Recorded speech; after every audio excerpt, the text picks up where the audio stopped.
amasan kalagau thina ko na ehu hing pe go hilovin kata sa hin na jong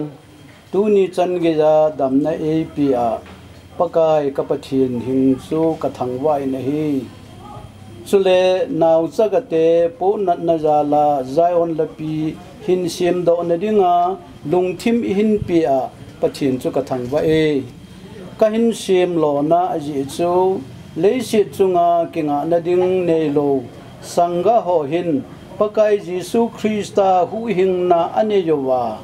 wan ki pana lungmon na amudiu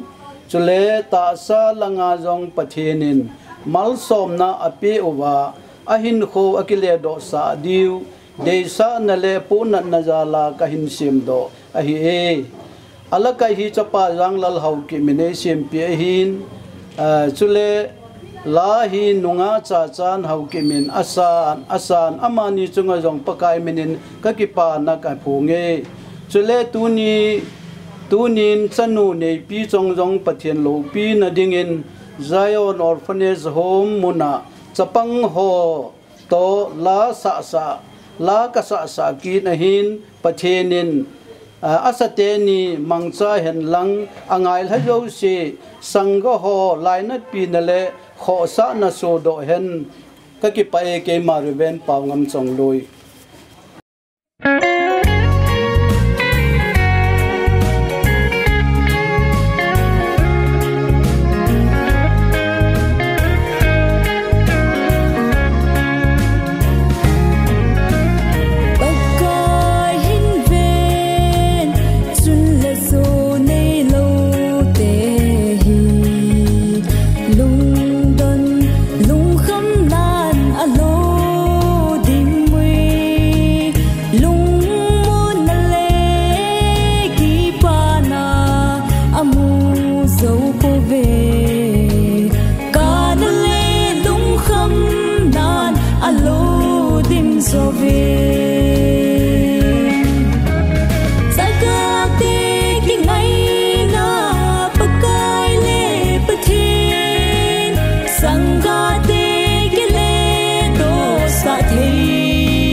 to